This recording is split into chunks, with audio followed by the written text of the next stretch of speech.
Hello and welcome to another episode of Clark and Addison Born into the Ivy. We are your hosts, David and Eli, here to talk about the first official series for the 2026 season. It was about as disappointing as it could have been, wasn't it? Yes, it was. 1-2. I really didn't think that was going to be possible, did you? Not at all. The Nats have some good players, but this is probably one of the best outings today that I can't think of his name. Jake Irvin has had in a minute. You know what I mean? They kicked Miles Michaelis's butt. I said that they shouldn't start him, but they did. Thank God. You know what I mean? Yeah. But Ken Cavalli did well. I thought that game was more about how bad Boyd was, though. And do you watch much on the social media during the games at all? No. So people were all up in arms about Ben Brown coming in and giving up that home run, instead of being pissed about how much Boyd had let up. Like, everybody's trying to give, well, not everybody, but I saw a lot of people trying to give Boyd a pass and all over Ben Brown. Don't get me wrong. I was frustrated and disappointed that Brown gave up that home run right away. You know what I mean? Mm-hmm. But he was left in a tough situation too. Frankly, I didn't like that he used Ben Brown first coming out of the bullpen in that situation. He's new to the reliever role, and you're going to throw him into a situation like that right away? That doesn't seem like a good way to build confidence, does it? No. I mean, if he gets so my guess is the thought process was he's got a really good chance outside of Palencia to come in and get the strikeout. I can understand that to an extent. Maton would have been better to me. Thielbar. I mean, there's a whole lot of guys that would have made a whole lot more sense to me than Ben Brown in that situation. Like I said, I can understand the thought, what needing to strike out, wanting him to come in and hopefully get that. But I thought he was set up to fail. What do you think about it? Am I reading too much into that? Am I trying to find excuses? Not at all. Right. He should have gone with Phil Maton for sure, or even Hunter Harvey. He would have been a good one to go with too. Yeah. It was a big moment, and my guess is the argument against Harvey would be it's really early still, blah blah blah blah blah. But it was obviously a key integral part of the game. Why wouldn't you bring in at the very least bring in Jacob Webb in that situation? Mm-hmm. A guy who's used to coming in that kind of situation. I thought it was unfair to start Ben Brown out that way in his reliever role this season. And perhaps, maybe that's why he should have started in AAA as a starter still, and then you could use Gavin Hollowell in that kind of kick in that situation. Right. I don't know. I think they need something with Hobie Milner. Though. He struggled today, didn't he? Yeah, I don't think he's good. He has a history of being good, but I saw a stat today. So I went to a wedding halfway through the game, as you know, but not everybody on here knows. And my cousin Julie's son Ethan got married today to his high school sweetheart. It was a really great wedding. Fantastic. I love those kids. Great kids. She used to work for me. So I know both of them. You know what I mean? Which is cool. Mm-hmm. So, great wedding. But on my way to, actually, I think I was sitting in the pew waiting for the wedding to start. So sorry about that. But I'm watching the game. I'm keeping up to the game. I'm not watching the televised, but I'm keeping up on game day. And a stat came up that Hobie Milner, because he's getting ready to give up the 2-run homer, and in 2024 his barrel rate was like 2-point-something%. Last year it was 9.2. It jumped big time. So Milner's got good track record, especially with Council, because he played for the Brewers before he did the Rangers last year. But I haven't been impressed at all with that young man in the spring, and I certainly wasn't today. So I think you're onto something. I get that was a long-winded way of saying you're right, Eli. um, I haven't been terribly impressed with Jacob Webb, but I didn't feel like he struggled as much in the spring either. Did hmm you? No. Uh, I still think Webb or Hunter Harvey. I think you're right on. Hunter Harvey would have been the best Yeah. option Hunter instead of Ben Harvey's Brown. balling. And he looked good today. Yeah, he Palencia did. gave up 2 hits I saw today. Got a strikeout, but he hadn't pitched much since he's come. I think he Right. only had one more spring outing after he got done with the WBC. So there may be a little bit of rust there too. You know what I mean? hmm Um, so Shota struggled early, ended up giving up 4 runs, 6 1/3, or no, six plus. He didn't get the third out.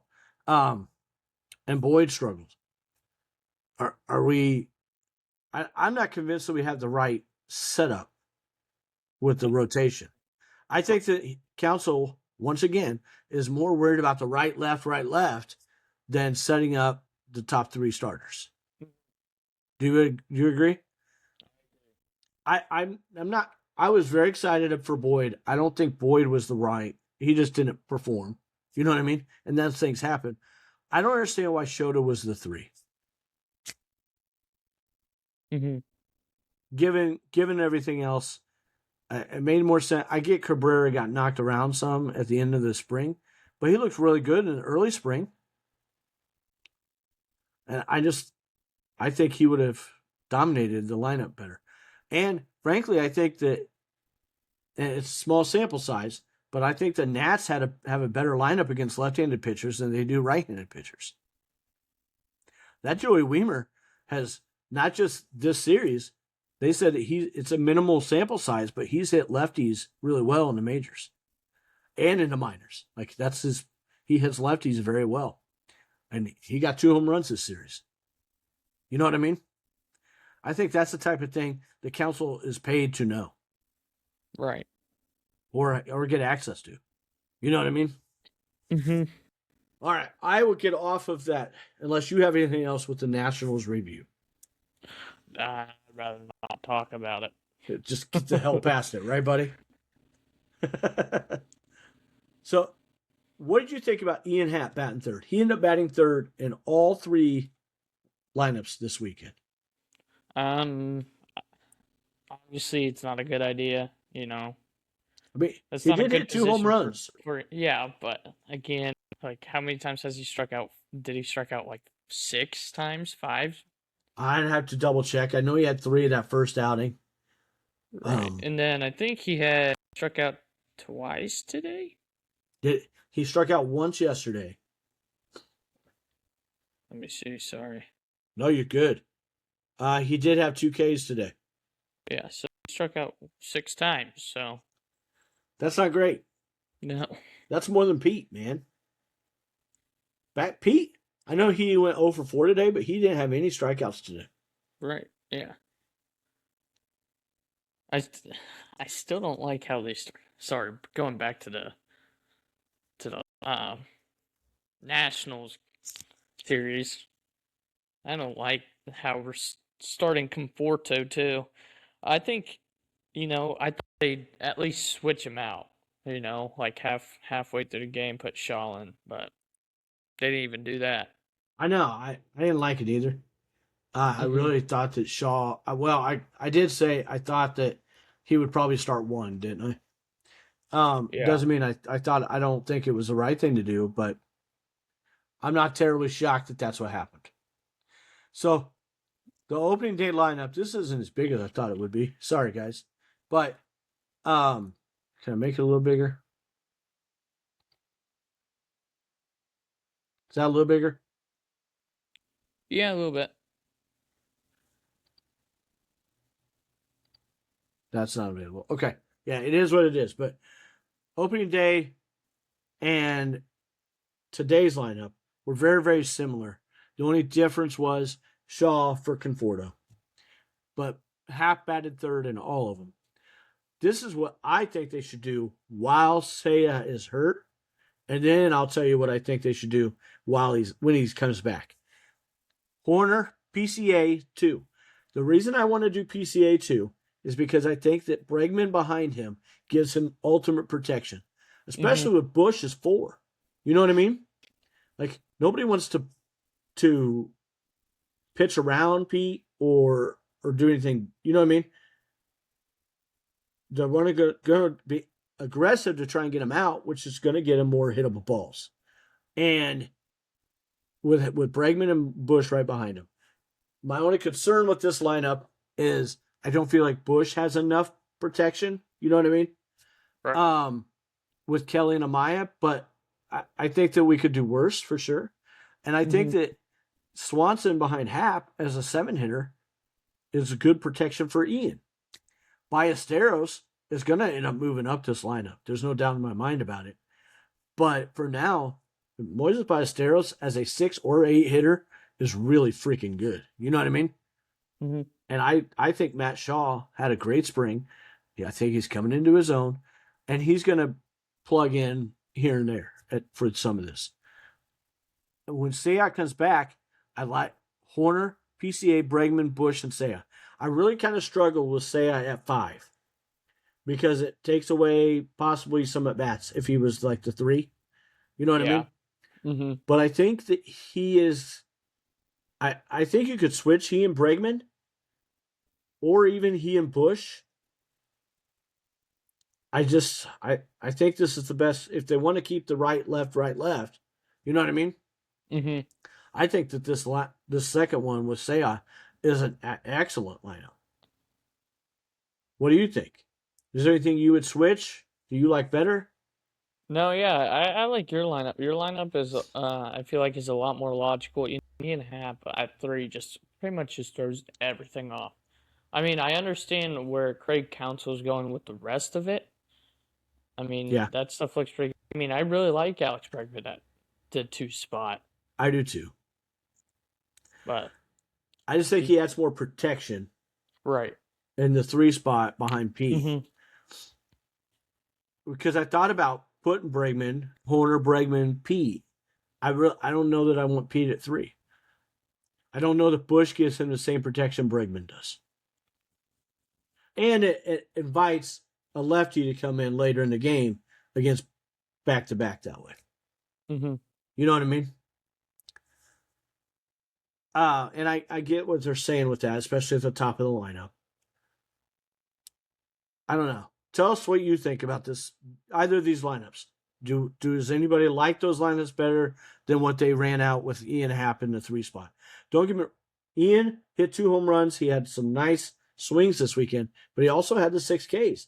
And if he's not going to lead off because he doesn't want to lead off, I think he needs to be down in the lineup. I mean, if Sayat comes back and goes in the 3 hole, are they going to put Ian in the 4 hole? Or are they going to leave Pete there? Hopefully they leave Pete there. I'm not convinced of that, though. Are you? No.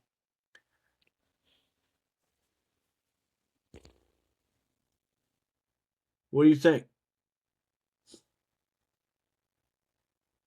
Trying to I see don't. who could fill in for that 4 hole. I mean, Bregman wouldn't be bad I don't in think that four Bregman's hole coming out of spot. that 2 spot. Right. But Not against righties, at least. right. Well, He doesn't he should, hit better but against righties than he does lefties? I don't know. I would have to double check that. But I think he's pretty even, a lot like Yeah. Tucker was. You know what I mean? Uh-huh.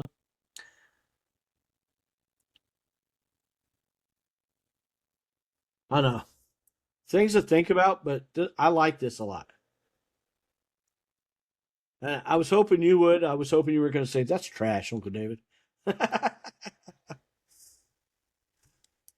you think it's a know, good list. Uh-huh. all right. So we talked about Pete got his 6 year extension. We got a whole lot more information about that. Really exciting for the guy. 6 years, 100 and was it 15? I think. Um, a For great Pete, I contract think for it's him. Yeah, net. for Pete.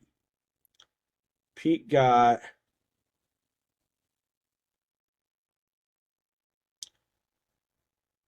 6-year, $115 million. Deal runs from 27 to 32.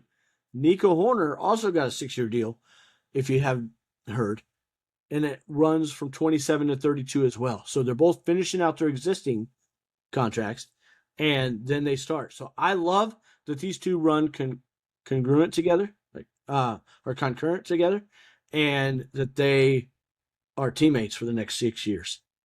You know what I mean? Dansby is teammates with him until 29, and Bregman until 2030. That's a hell of a foundation for the Right. position player side, is it not? I love it. And Bush is with the team until 2030 as well, under control. Whether hopefully he gets some kind of extension as well. Mm-hmm.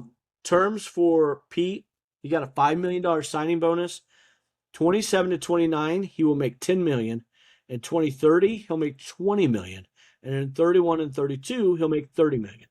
There are escalators that could increase the deal up to $133 million. So another $18 million. How that works against the CBA, I'm not real sure. I'm gonna have to check that out. But I think that these numbers are what count against what I just said, the 10, 20, and 30 are what counts against the CBA, ultimately. The other money, actually, no, it does go against it at some point. You know what I mean? I do know that. If he is traded, he gets a $1 million assignment bonus.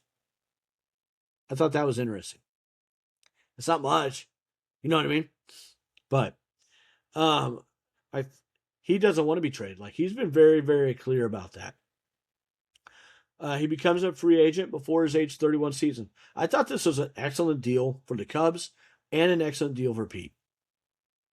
You? Now that we know more specifics? Yes. He's the youngest player in MLB history to have 30 home runs, 30 stolen bases, and win the Gold Glove. I've already talked about that before. I just think that's really cool. And I want to read this quote. Tell me what you think about this. I think this is one of the most unique baseball cities in the world. I would argue it's the best. It feels very personal, and I think that's been the coolest thing for me to learn about Cubs fans is the attention that they pay is real. He generally loves Cub fans, doesn't he? Yes. It's really, really cool to me. I'm totally excited about it. Nico Horner, he had a press conference. Obviously, I went to the wedding, so I have not been able to hear the press conference yet. So I will talk. We will want to talk more about that on the next episode, just to break that down. But he's got a 6-year extension for $441 million. Totally deserved. Every freaking bit of it. That breaks down to 23 and a half. With deferred money, it sounds like it's 22 and a half that goes against the CBA. I think that's an awesome deal for him, don't you? Oh yeah, he's finally getting the money that he deserves. But it's not breaking the bank for the Cubs either. Right. You know what I mean? Mm-hmm. And he's 100% worth it. They're not going to be able to sign everybody to these massive deals, right? Mm-hmm. But fourth biggest deal to a second baseman ever. Isn't that cool? Do what? It's the fourth biggest second baseman signing ever. Contract. Who's number one? Cattell? Robinson Cano. Really? Yeah. I figured it'd be Cattell Marte. Robbie Cano got a huge deal back in the day. It was like $200 million. Oh wow! I can't remember who was number 2. I know that Altuve was 3. Dang it, I don't know. You would think that Ketel Marte or Bryce Terang might end up breaking that at some point. You know what I mean? Some of that. So we'll see. And there's some other second basemen, but Bryce Terang, I hate that guy, but I don't hate the guy. That's the problem. Because I hate the team he plays for, but right. Very good ball player. Really exciting. It just gives them a really good core position of players to build around. And I love that 3 of those 4 are up the middle. You know what I mean? Mm-hmm. If Miguel Amaya proves himself to stay healthy this season, I hope that they'll look at an extension for him. I think he's going to be quite dangerous this year. I do too. Did you see I'm that excited. home run he hit yesterday? That was so sweet. Uh huh. That was sweet. I'm telling you, he's going to end up pushing for more playing time. I don't know you agree with that. I'm excited about it. Jason Hayward, the speech hero from 2016, who helped give the rah-rah speech before they went back out in the rain delay in Game 7, has officially retired. The contract they signed him to, it never lived up to the hype by any means, but he was still part of the 2016 World Series team, Hmm. and he was just an all around really great guy too. You know what I mean? So Right. much love to him. I wish it had worked out better when he was with the rest of that contract, but for that 1 year, he was a big part of behind the scenes things with the team, Right. and always played great defense. He just struggled Hmm. offensively. And last but not least, we're going to do an Angels preview. The Angels, surprisingly, also went 2-1 against the Houston Astros, taking the first two of the series before dropping the last game. They scored 18 runs in the series while they gave up 13. Most of that was in the last two games. Actually, really the last game. Not too bad for a team not expected to do well this year. Mike Trout and Nolan Chanel both led the team with 2 home runs against Houston. This is not a team to just gloss over. The Cubs on paper appear better, but that doesn't mean they can afford to look past the Angels.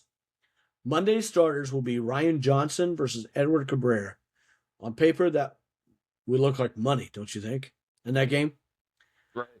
On Tuesday, though, is Jose Soriano, who went 6 innings of scoreless ball in his opening start against the Astros. He will go against Jamison Tino. That doesn't look so great on paper. Mm.